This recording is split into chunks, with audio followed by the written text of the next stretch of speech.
Basketball schedule is out. Yeah. What's the first thing we noticed on said schedule? Plus, some superlatives to break down BYU's path through the conference. BYU Associate Head Coach Chris Burgess is in studio to break down the conference schedule and how the first days of training camp are going. And I go one-on-one with linebacker Isaiah Glasker. What's the motivation this year against Colorado, and why hasn't he been to a zoo? All pressing questions. Welcome to BYU Sports Nation, presented by the BYU Store, official outfitter of BYU fans everywhere. Happy Wednesday, September 24th. I am Spencer Let's Linton, go! Alongside a man who, one, loves the Mariners, and two, is looking for a guy that looks at him like Deion Sanders looks at Kalani Sitake. He is Jarom. I thought that was you. Was it not you? The Mariners qualify for just the second time in the last 25 seasons in the playoffs. I'm so stoked. Can't wait. Hoping to make a playoff game up there. We'll see, man. Deion Sanders loves him because some Kalani Sitake. And Kalani loves Deion. Here's what Deion said about the head ball coach in Provo. Coach Sitake is, I consider him a friend. I consider him a dear friend and a God-fearing man, which I adore. Man of standard, man of principle, and a darn good coach, and a good dude. 3 years ago, I don't think we thought we would have that soundbite about Kalani Sitake from Deion. That's awesome. I love the rapport between those two. They get along really well. And, yeah, it's going to be a fun game. I love the vibes of BYU Colorado. I would like this to continue the next couple of years. We'll see what we have the scheduling matrix out or whatever, but it'll be fun to see Ralphie and Deion and everybody. It's great. We said it yesterday. It's a new version of the Rocky Mountain rivalry, Jarom. It's what the Pac-12 sought for Utah and Colorado. Hopefully BYU and Colorado will make it happen. It became BYU's rivalry with Colorado as soon as the Cougars were the de facto Pac-12 South champs. I guess so. Yeah. That was part of the winnings. Yeah. Part of the winnings? Nice. Nice. All rise and shout. Let's get to what's trending. Kick aheads, more quick decisions, less dribbling, more passing. Okay, make a play for your teammate. It comes back to you every single time. I promise. Okay, here we go. Oh, it's a good day to discuss some BYU men's basketball in light of the Cougars finding out the entirety of their conference schedule. So, looking at the schedule in its entirety, Jarom, what's the first thing as we take a look at what BYU's slate is through conference that immediately jumps off the page to you? First off, I'm just still getting used to BYU in the Big 12. I know it's year 3, but it's like, oh, this is great. The other is that BYU probably should be 4-0 going into January 17th when they play Texas Tech. The ramp up. I just think after going 2-4 the last couple of years to start league, they could be good out of the gate. So let's break this down. Kansas State, January 3rd on the road. Arizona State at home after that, at Utah on the 10th, TCU. I think BYU should be 4-0. At Texas Tech, that is a tough game for your second, make it third road game. Utah on Saturday, quick turnaround Monday, Arizona on Big Monday. At Kansas on Saturday, that'll be a massive one. At Oklahoma State. Houston at home. Oh boy, from the Final Four. At Baylor in the Rob Wright Bowl. Colorado. At Arizona. Iowa State. We're getting late in February here. UCF at home, at West Virginia, at Cincinnati. Back-to-back years of making that trip.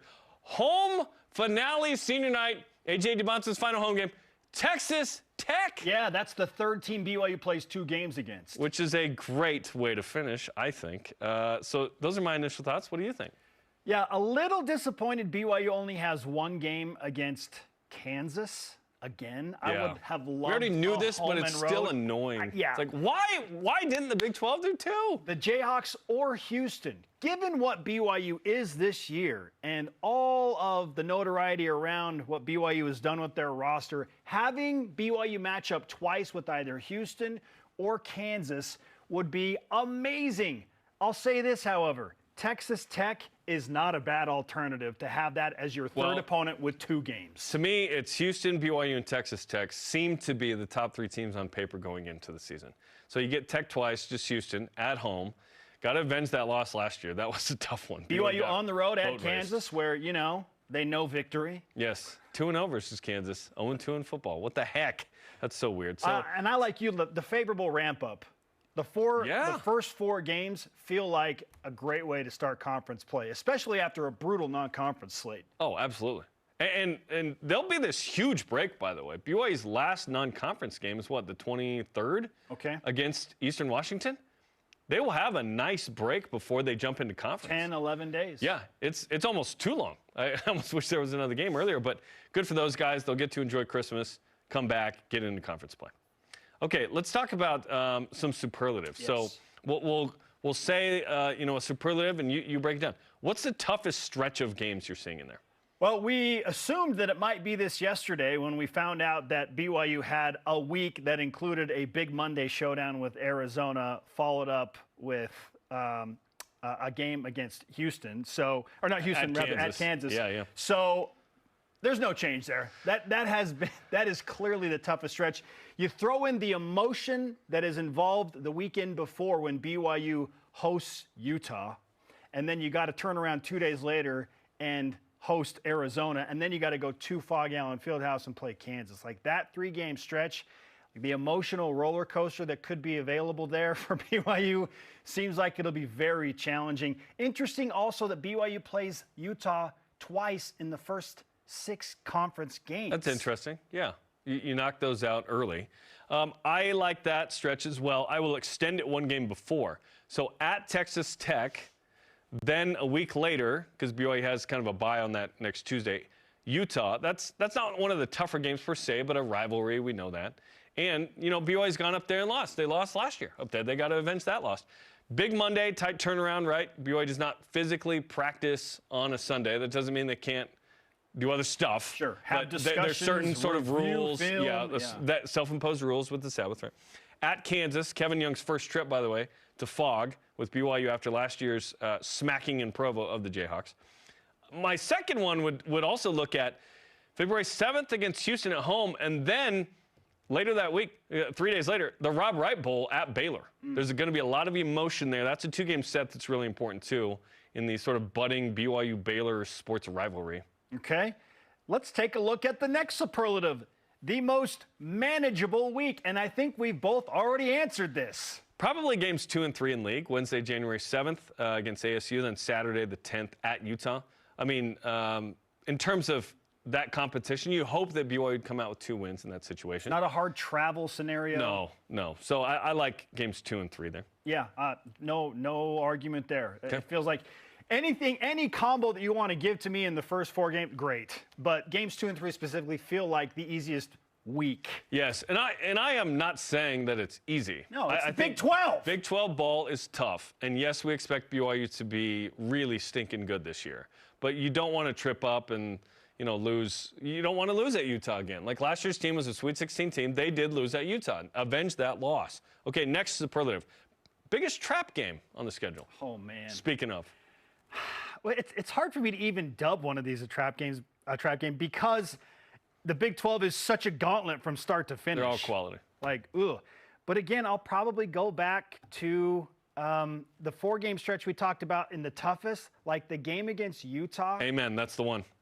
That one feels like at home, January 24th. You're home. You should beat them. You're going to be favored, to handle business against your rival. But it's nestled in between Texas Tech and Arizona and Kansas. Yep. The tight turnaround. Like Saturday, playing Utah, BYU is going to be thinking, hey, big Monday against Arizona. But they need to focus, obviously, on Utah. So they'll need to be dialed in on that one. Okay, best road trip in the conference slate. There's some really good ones, I would say. And I've been to the gym. I haven't been to a game in there, but you went last year, 2 years ago. At Fog Allen Fieldhouse at Kansas, right? Like, you got to go to the heart, the origins of basketball, where James Naismith. He invented the game. The rules are there. You can look at them that he first wrote them. Like, there's no air conditioning. They pack it. It's the thing they care about the most, despite having the new Booth Stadium and a good football team program now. You got to go to Kansas. Yeah, if you're going to a game. If it's not Kansas, based on what happened between BYU and Arizona last year in Tucson, Like that is a nice secondary road trip. I know that there was some weirdness, but the game itself and the budding rivalry there and the quality of basketball, hard to argue with that. And it's easier to get to if you are a local to BYU in the Utah. Like getting to Tucson a lot easier than getting to some of these other road venues. Yeah, it feels like every one in Utah is a relative in Arizona that could hang out with or go to the game with, which is I'm waiting for somebody to be like, at West Virginia. Who's saying that one? What? Love West Virginia, a lot of tradition. Hard the top place road to trip. get to. Not the top road trip. Okay, best home game. It's got to be Houston, right? It's got to be Houston. It is for me anyway. Okay. Oh, you have a different opinion. Well, I wrote 2. Okay. And I think they're obvious.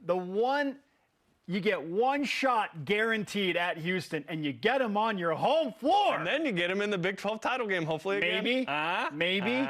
But best home game, I can't wait for early February when BYU and Houston match up. And spectacular. Based on what happened 2 years ago, that game was amazing. Yes. BYU's in at position, home. right? Last year, not so amazing. No, not great. At the totally different roster this go around. It feels like BYU's roster matches up well with Houston. With everybody.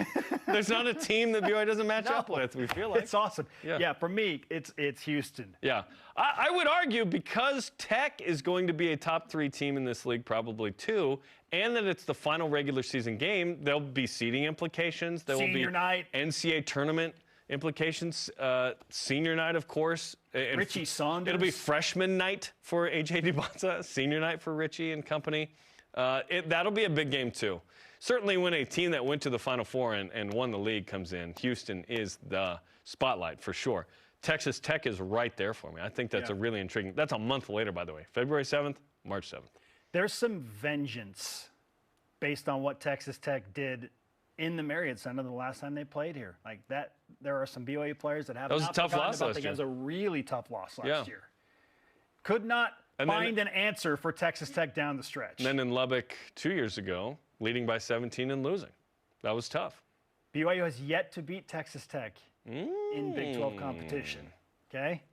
Yeah. And Houston. In the tournament as well. And Houston, yeah. Right, those are the teams.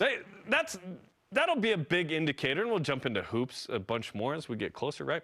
But can BYU and will BYU beat Houston and Texas Tech to sort of challenge for the league crown? Because I don't care about the Big 12 regular season or even tournament title as much as I care about just where they finish in the NCAA tournament.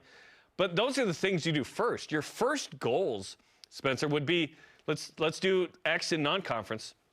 But then in league, BYU is like, hey, let's win the league. If you win the Big 12, you're probably a 1 or 2 seed. And that's right where BYU wants to be. They're saying top 4 seed out loud. I appreciate that. If they're a 4 seed, frankly, I'll be a little disappointed. I think there's too much talent. They should be a top 3 seed. And if you're a 3, you are in position to make a nice deep run as a favorite team. That doesn't mean you're going to do it. You got to actually go out and execute that. But what has BYU's situation in the NCAA tournament always been? They have not been the team that upset teams too often. They did against Wisconsin, 6-3. Yep. What if you're the team that should win? Now you're in a favorable spot of who you play in that run-up.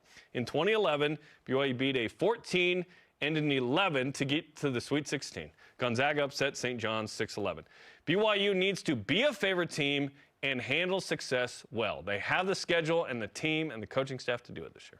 All right, final superlative here as we assess BYU's Big 12 schedule for 2025-2026. What is the most exciting game?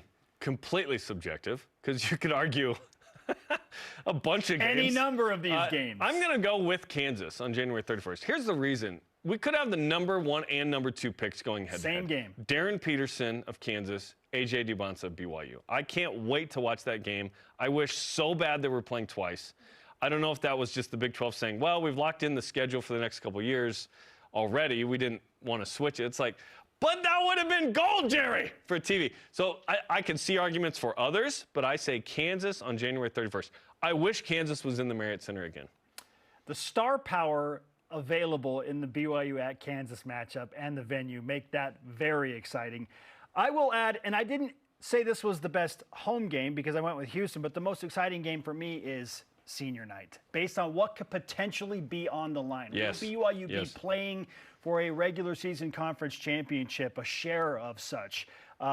Obviously, it could affect greatly positioning going into the Big 12 Conference Tournament. Yep. Could BYU be the 1 or the 2 seed there? And so what ultimately happens or is determined by that game, that's very exciting. Stakes will be so And the high. opponent is incredible based on the fact that BYU's never beaten Texas Tech. And think about it. What if BYU is a 2 seed in Lenardi at that point, and they win that game and they're suddenly a 1? Because Texas Tech is going to be in the mix. They are really good. JT Toppin's back. He's the player of the year in the conference. Yes. They are doing things in Lubbock just like they're doing things in Provo in football and basketball, which is exciting. Kind of new power structure in the Big 12 with these two teams challenging the status quo here. So I can't wait, man. I know it's September 24th. We aren't playing an exhibition for 3 weeks, but it's only 3 weeks away. BYU at Nebraska. And then the next week, BYU UNC, and then it's BYU Villanova, and it's on like Donkey Kong. And that, to me, like if we're looking at the entirety of the schedule, the first game that counts, Las Vegas against Villanova, that's very exciting. It's very exciting. I know the 2 exhibitions won't count, Spence, but they will be a lean into how cohesive BYU is right away. We had Richie Saunders in here last week. He told us that right now on the defensive end, that's where they're going to lead out. Get after it. And that is news to my ears. I have no doubt that the offense is going to be just fine. Yeah. The willingness to defend was the phrase that he used and is being used by several of his teammates. Spoke with A.J. DeBonsa recently. Asked him, hey, what's the number 1 takeaway from practice? He said, everybody wants to guard, man. Everybody wants to guard. That means BYU could actually do this. This being something they've never done. Go to a Final Four. Like, if they can defend, come on. It's going to be amazing. They just started practice this week. They're getting after it. Weeks away from exhibitions. Cannot wait, dude. Have we had an exhibition ever like UNC in the Delta Center, by the way? I mean, this is the first of many things that BYU has never had. That game, having a team like this, A.J. DeBonsa, so on and so forth. I will say this. Kevin Young is going to need to choose BYU again after this year. Because if BYU has a special year like we think, they're going to have to do what they did this year again, which is keep him. I know he's under contract, but he's going to be sought after because what he's doing is special and what he has assembled with his staff to be able to keep the continuity of that staff, by the way. Really important. The team you've assembled, the support staff. The backing from Cougar Nation is spectacular. This is setting up to be really, really fun. Our question of the day. Now that the BYU men's basketball schedule has been revealed, which game are you most excited for on the entirety of that schedule? Samuel Bird on X answers. The Arizona-Kansas stretch is going to be epic. Monday, Saturday scenario, we put it out there as the toughest week. Samuel continues, but I have to say I'm most excited for BYU to wipe the floor with Utah at home this season. BYU by 60. Listen, we'll take whatever significant win, 17-plus, against Utah because that was tough to watch last year. Yeah, there's some revenge there for sure. At Travis Tingey on X. What BYU men's basketball game am I most excited for? The Elite 8 preview game at home against Houston. # stacking days.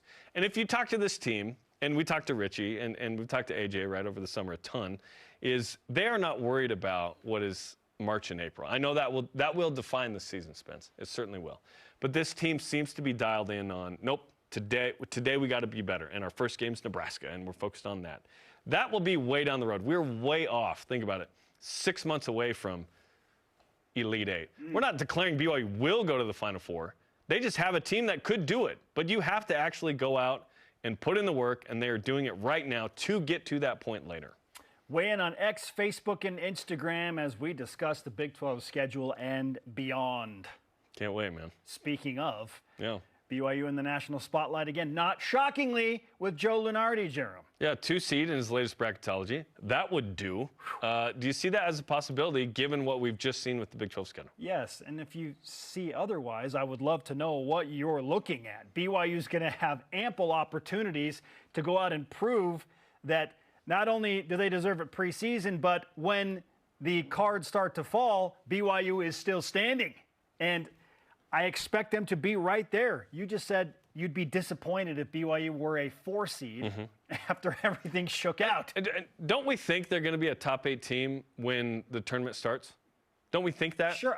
That's top 2 seed. Yes. That's what that is. I'd say top. Like, I expect BYU to be in the top 10 when the season's over. Somewhere. So 1, 2, or 3 seed. Yeah, 3 seed probably at worst. There's just too much experience, too much talent, too much coaching acumen.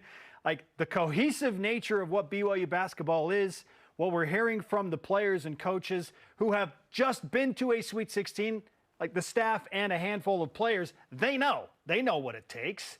And they're telling you and me and everybody else we're better defensively. We have more talent overall. We all want to guard. Why would we not expect BYU to take the next step? They were a 6 seed last year.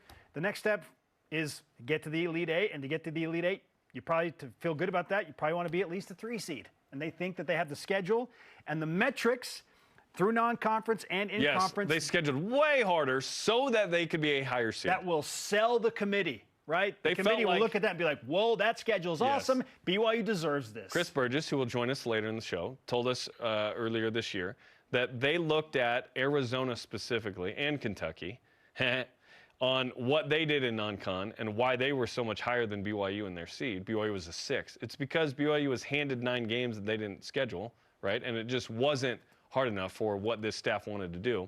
So now that they have their own ability to schedule, they're playing in as many NBA arenas as against UConn and Clemson and Wisconsin as they can, which would be awesome, man. Villanova. Yeah. Look, I know it's weird to see BYU this early in the season as a 2 seed in bracketology. It's not weird given the roster. But it's not. That is the reality. Yes. The schedule shakes out and it will allow BYU to do this. If you want to, turtle and wait till it actually happens, that's okay. For me and my house, we're going to get excited. Okay. We're going to enjoy this season. All right, quick timeout on basketball. I know it's very exciting, but you may have remembered, football. We pointed out earlier that BYU football is 3-0. They're nationally ranked number 25. They open up their Big 12 schedule at Colorado this weekend. Jarom, do you feel like there is any emotional residue for either BYU or Colorado heading into this week's game based on what happened in the Alamo Bowl? And I'll have you answer it right after you hear from Coach Prime again. We ain't with that get-back stuff. I ain't with that get-back stuff. I'm with that let's get them stuff. So they played their butts off, kicked our butts in the bowl game. Now we have a whole new team. They have a similar team as well with under new management, meaning quarterbacking. Buying the no get-back, but just strictly let's get them mentality from Colorado. I mean, if I was them, I would. They got embarrassed on national TV. I would feel like, no, we owe them one. We want to get back at home. From BYU's perspective, which we can speak on more from just our own feelings, it's very different, right? The narrative around that game was completely, and frankly, at the time, deservedly so, about Travis Hunter specifically. Shedeur had a good year, but BYU as a team was 10-2. They had the same Big 12 record. I don't know why it wasn't a little more tilted to BYU, but that's neither here nor there. That happened. BYU used that as motivation, and they dominated Colorado. It's different now. I think there's a certain emotional maturity associated with BYU's program now. They expect to win. They expect to be great. And so it's a little different. It's keep the standard. It's let's start conference play 1-0. Let's beat a team that doesn't have as many dudes as the team in the Alamo Bowl did, and BYU won convincingly. BYU did lose some guys, but they returned a lot of guys too. And frankly, Jake Retzlaff probably played his worst game of the year. They didn't need a great quarterback performance to do it. Special teams and defense. If I'm Bear Bachmeier, I'm going, I could do at least that. I could do more from a statistical standpoint. And then BYU probably wins the game. So it's different motivation. And coming up, I'll talk to Isaiah Glasker about what it is for them in this game. The teams feel very different, especially Colorado, because there's no major star power for Colorado anymore. But they do get BYU on their home field. And if I'm a player that is a carryover from the Alamo Bowl and I get BYU on my home field, I'm absolutely taking this game personally. Yes. You got embarrassed in front of 8 million people. Like, how do you just, all good, it's in the past? No, if I'm a player. I know Deion's saying that, but yeah, if I'm a player. Deion's a mature guy. Like, he's much older and has experienced a lot more football. I believe him when he says that, and he will approach it that way, coaching his guys. but we're talking about 18 to 22-year-old kids, and a lot of them remember very well how crappy that felt and how embarrassed they were in the Alamo Bowl. And now you get BYU in your home field. I'd use that as They're taking it personally. I would if I was They're taking them. it personally. Absolutely. I think BYU's ready for that, though. And you can watch pregame coverage, listen as well on BYUtv and BYU Radio. Coming up.